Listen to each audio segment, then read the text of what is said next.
नमस्कार। बीपीएससी जैसी प्रतियोगी परीक्षाओं की तैयारी में देखिए कृषि विज्ञान एक बहुत ही जरूरी विषय है। बिल्कुल। और इसमें भी जो फसलों के कीट और उनके प्रबंधन का टॉपिक है वो तो सबसे अहम है। हाँ, और आज हमारे पास धान की फसल से जुड़े कुछ बहुत ही दिलचस्प नोट्स हैं। हम एक ऐसे कीट की पड़ताल करने वाले हैं जो किसानों के लिए एक बहुत बड़ा सिरदर्द है। Leaf folder. लीफ फोल्डर या लीफ रोलर। सोचिए, किसान सुबह अपने खेत में जाता है और उसे लगता है जैसे किसी ने जगह जगह फसल में आग लगा दी हो। हाँ, पूरी फसल झुलसी हुई दिखती है। आज हम इसी रहस्यमयी आगजनी के पीछे के अपराधी को पकड़ेंगे। वो कौन है, कैसे काम करता है और सबसे जरूरी, उसे रोका कैसे जाए। और हमारा मकसद यही है कि परीक्षा के नजरिए से हर जरूरी जानकारी को एक दिलचस्प बातचीत के जरिए समझें। तो चलिए इस केस फाइल को खोलते हैं। तो सबसे पहले यहीं से शुरू करते हैं। ये जो खेत में झुलसा हुआ सा नजारा दिखता है, ये होता कैसे है? क्या ये कीट पत्ती को सच में जला देता है? ये बहुत अच्छा सवाल है, क्योंकि झुलसा हुआ या स्कॉच दिखना इसका सबसे बड़ा लक्षण है। पर ये आग से नहीं होता। अच्छा। ये इस कीट के खाने के एक खास तरीके की वजह से होता है। देखिए, इसके दो वैज्ञानिक नाम हैं जो परीक्षा के लिए याद रखने जरूरी हैं। हाँ, ये तो पूछे जा सकते हैं। पहला है नेफेलोक्रोसिस मेडिनालिस और दूसरा है मरास्मिया पटनालिस। नेफेलोक्रोसिस मेडिनालिस और मरास्मिया पटनालिस। ठीक है। तो होता यह है कि इसकी जो इल्ली है, लार्वा, वो धान की पत्ती को लंबाई में मोड़कर एक ट्यूब जैसा बना लेती है। अरे वाह! और उसके किनारों को रेशम से सिल देती है।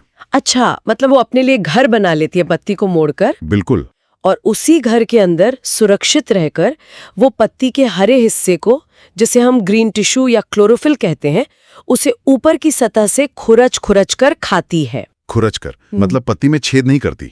नहीं, पत्ती को आर पार नहीं काटती, सिर्फ ऊपरी हरी परत खाती है। और इसी से पत्ती पर सफेद लंबी लंबी धारियां बन जाती हैं। समझ गई। जैसे हम किसी चीज पर से पेंट खुरच दें और नीचे का सफेद प्लास्टर दिखने लगे। एकदम सही एनालॉजी है। और जब एक ही पौधे की कई पत्तियों पर ऐसा होता है तो वो पत्तियां पूरी तरह सफेद होकर सूख जाती हैं। और फिर दूर से पूरा खेत जला हुआ लगता है। बिल्कुल। जब हजारों लाखों पत्तियां ऐसी हो जाती हैं तो दूर से देखने पर ऐसा ही लगता है जैसे खेत झुलस गया हो। तो अब हम जानते हैं कि खेत में क्या देखना है। लेकिन अगर हमें शक है कि यही कीट है, तो असली अपराधी की पहचान कैसे करें? ये कीड़ा अपने जीवन की अलग अलग अवस्थाओं में दिखता कैसा है? हाँ, ये जरूरी है, क्योंकि बीपीएससी के जो ऑब्जेक्टिव क्वेश्चंस होते हैं उनमें तो किसी भी अवस्था की तस्वीर या विवरण देकर सवाल पूछा जा सकता है। बिल्कुल। तो चलिए इसके जीवन चक्र को देखते हैं। शुरुआत होती है अंडे से, एग। मादा पतंगा हल्के पीलेपन वाले सफेद रंग के चपटे और अंडाकार अंडे देती है। ये आमतौर पर पत्तियों पर ही दिए जाते हैं। ठीक है, चपटे और हल्के पीले सफेद अंडे। इसके बाद क्या होता है? अंडे से निकलती है लार्वा अवस्था, इल्ली। असल में फसल का सारा नुकसान यही करती है। यही है असली विलेन। हाँ, ये हरे रंग की और थोड़ी पारभासी होती है, ट्रांसलूसेंट। इसके आर पार हल्का सा देखा जा सकता है। अच्छा। और यही वो अवस्था है जो पत्ती को मोड़कर अपना घर बनाती है और अंदर से उसे खाती है। और जब ये बड़ी हो जाती है तब? जब ये बड़ी हो जाती है तो प्यूपा बनती है और फिर वयस्क यानी अडल्ट। वयस्क एक पीले भूरे रंग का पतंगा होता है, एक मॉथ। इसकी क्या पहचान है? इसकी पहचान बहुत खास है।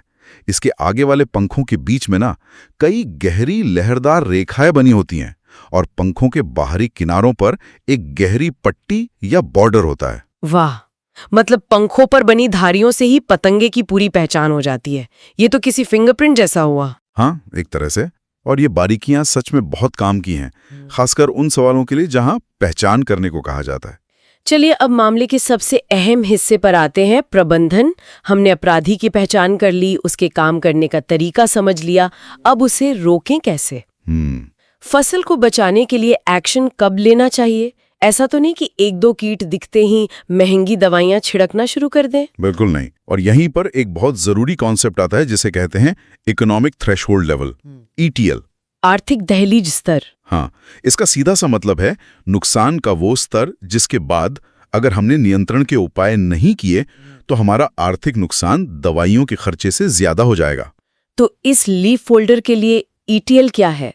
किसान को कैसे पता चलेगा कि भाई अब एक्शन लेने का टाइम आ गया है? देखिए, इसके लिए दो अलग अलग स्तर हैं जो फसल की अवस्था पर निर्भर करते हैं। अच्छा। पहली है वानस्पतिक अवस्था, वेजिटेटिव फेस, जब पौधे सिर्फ बढ़ रहे होते हैं, उनमें बालियां नहीं आई होती। ठीक है। इस दौरान अगर अंदाजन 10% पत्तियां क्षतिग्रस्त दिखें, मतलब हर 10 में से एक पत्ती पर सफेद धारियां नजर आ रही हों, तो ये ETL है।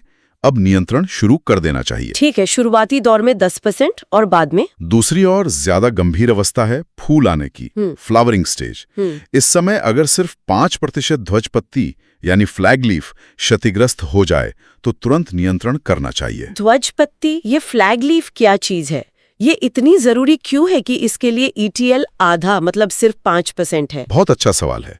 फ्लैग लीफ पौधे की सबसे ऊपरी पत्ती होती है, जो बाली के ठीक नीचे होती है। ओके। यही वो पत्ती है जो फोटोसिंथेसिस करके सबसे ज्यादा भोजन बनाती है, और वो भोजन सीधे धान के दानों में भरता है। अच्छा। तो ये पत्ती एक तरह से दाने भरने के लिए मेन सोलर पैनल का काम करती है। अगर ये खराब हो गई तो दाना ठीक से नहीं भरेला, उपज सीधे सीधे कम हो जाएगी। बिल्कुल, इसीलिए इस पर जरा सा भी हमला बर्दाश्त नहीं किया जाता। समझ गए। मतलब फ्लैग लीफ पौधे का पावर हाउस है। तो मान लीजिए कि ETL पार हो गया है, अब हमारे पास क्या क्या हथियार है इससे लड़ने के लिए? क्या सीधा रासायनिक कीटनाशकों का इस्तेमाल ही एकमात्र उपाय है? नहीं, और एक अच्छे कृषि विज्ञान के छात्र को यही पता होना चाहिए। हमें हमेशा एकीकृत कीट प्रबंधन, मतलब इंटीग्रेटेड पेस्ट मैनेजमेंट, IPM की रणनीति अपनानी चाहिए। IPM? इसका मतलब क्या हुआ? इसका मतलब है कि हम सिर्फ एक तरीके पर निर्भर न रहकर कई तरीकों को एक साथ इस्तेमाल करते हैं, जिसमें रासायनिक तरीका हमारा आखिरी विकल्प होता है। तो इस IPM रणनीति में पहला कदम क्या होगा? पहला और सबसे बेहतरीन कदम है जैविक नियंत्रण, बायोलॉजिकल कंट्रोल। मतलब हम इस कीट के प्राकृतिक दुश्मनों को अपना दोस्त बनाते हैं। ट्राइकोग्रामा चिलोनिस नाम का एक परजीवी कीट है जो लीफ फोल्डर का सबसे बड़ा दुश्मन है। ये तो बहुत दिलचस्प लग रहा है। एक कीड़े को दूसरे कीड़े से मरवाना, ये काम कैसे करता है? ये एक बहुत ही छोटा कीट होता है। ये लीफ फोल्डर के अंडों को ढूंढता है और अपने अन्य अंडे उनके लिए दे देता है। इससे लीफ फोल्डर के अंडे नष्ट हो जाते हैं और उनमें से इल्ली निकलने की जगह ट्राइकोग्रामा का दोस्त कीट निकलता है। कमाल है। तो किसान इसे अपने खेत में इस्तेमाल कैसे करते हैं? क्या ये कीड़े बाजार में मिलते हैं? हाँ, ये बाजार में कार्ड्स के रूप में मिलते हैं, जिन्हें ट्राइको कार्ड कहते हैं। Tricho card? इन कार्ड्स पर ट्राइकोग्रामा के अंडे चिपके होते हैं। इन कार्ड्स को खेत में अलग अलग जगहों पर पत्तियों पर स्टेपल कर दिया जाता है। अच्छा। सही समय पर इनसे कीट निकलते हैं और अपना काम शुरू कर देते हैं। परीक्षा के लिए इसकी मात्रा याद रखना जरूरी है। 2 cc प्रति एकड़ की दर से इन्हें खेत में छोड़ना चाहिए। 2 cc प्रति एकड़? और 1 cc में कितने अंडे होते हैं? 1 cc में लगभग 20,000 अंडे होते हैं, तो कुल 40,000 अंडे प्रति एकड़। ये तो प्रकृति के साथ मिलकर काम करने जैसा हुआ। बहुत बढ़िया। जैविक नियंत्रण के अलावा क्या खेती करने के तरीकों में कुछ बदलाव करके भी मदद मिल सकती है? बिल्कुल। इन्हें हम सांस्कृतिक और यांत्रिक उपाय कहते हैं, कल्चरल एंड मैकेनिकल मेथड्स। इसमें सबसे जरूरी बात है खेत में नाइट्रोजन वाली खाद, खासकर यूरिया का जरूरत से ज्यादा इस्तेमाल ना करें। ऐसे क्यों? ज्यादा यूरिया से तो फसल हरी भरी होती है, ये तो अच्छी बात है ना? दिखने में अच्छी बात है, लेकिन ज्यादा नाइट्रोजन से पौधे की पत्तियां बहुत ज्यादा हरी और मुलायम हो जाती हैं। अच्छा। और ये लीफ फोल्डर कीट के लिए एक 5 स्टार बुफे जैसा होता है। उसे मुलायम पत्तियों को मोड़ने और खाने में आसानी होती है और वो तेजी से अपनी संख्या बढ़ाता है। समझ गई। और इसके अलावा खेत और मेढ़ों को खरपतवार से साफ रखना चाहिए, क्योंकि कई खरपतवार इन कीटों को छिपने की जगह देते हैं। ठीक है। और यांत्रिक तरीकों में कुछ है? हाँ, एक बहुत ही कारगर तरीका है लाइट ट्रैप लगाना। Light trap? लीफ फोल्डर के जो वयस्क पतंगे होते हैं, वे रात में रोशनी की तरफ आकर्षित होते हैं। तो खेत में एक बल्ब और उसके नीचे कीटनाशक मिले पानी का एक टब रखकर लाइट ट्रैप बनाया जाता है। तो रात में पतंगे रोशनी की तरफ आते हैं और टब में गिरकर मर जाते हैं। ये अगली पीढ़ी को पैदा होने से पहले ही खत्म करने का एक बहुत ही स्मार्ट तरीका है। तो हमारे पास जैविक, सांस्कृतिक और यांत्रिक तरीके हो गए, लेकिन मान लीजिए इन सब के बावजूद कीटों का हमला बहुत ज्यादा है और ETL से ऊपर जा चुका है, तब तो रासायनिक नियंत्रण की जरूरत पड़ेगी। हाँ, जब संक्रमण काबू से बाहर हो तो यह अंतिम विकल्प है, लेकिन इसमें भी हमें पहले हल्के कीटनाशकों को प्राथमिकता देनी चाहिए। जैसे नीम पर आधारित कीटनाशक, नीम बीज गिरी का अर्क NSK 5% का छिड़काव कर सकते हैं, या फिर एजाडिरेक्टिन 0.03% का 400 मिली प्रति एकड़ की दर से छिड़काव भी एक अच्छा और सुरक्षित विकल्प है। और अगर इनसे भी बात न बने और हमें सिंथेटिक रसायनों का ही इस्तेमाल करना पड़े, नोट्स में तो एक लंबी लिस्ट दी हुई है। हाँ, और यहाँ पे एक जरूरी बात समझने की है। सारे कीटनाशक एक जैसे नहीं होते, वो अलग अलग रूपों में आते हैं और उनका इस्तेमाल भी अलग अलग होता है। ये जानना तो परीक्षा के लिए बहुत जरूरी होगा। बिल्कुल। मोटे तौर पर हम इन्हें 2 ग्रुप में बांट सकते हैं। पहला ग्रुप है दानेदार कीटनाशकों का, ग्रैन्यूल्स, जिनके नाम के आगे जी लिखा होता है। जी मतलब ग्रैन्यूल्स। ठीक है। ठीक है। इन्हें पानी में घोलकर छिड़का नहीं जाता, बल्कि खेत में नमी होने पर मिट्टी में बिखेर दिया जाता है। जैसे फोरेट 10G 4 किलो प्रति एकड़, कार्बोफुरान 3G 10 किलो प्रति एकड़ और काटैप हाइड्रोक्लोराइड 4% G, ये भी 10 किलो प्रति एकड़। रुकिए, ये बहुत दिलचस्प है। इन्हें छिड़कने के बजाय मिट्टी में क्यों डालते हैं? ये काम कैसे करता है? ये एक बेहतरीन सवाल है जो कॉन्सेप्ट को साफ करता है।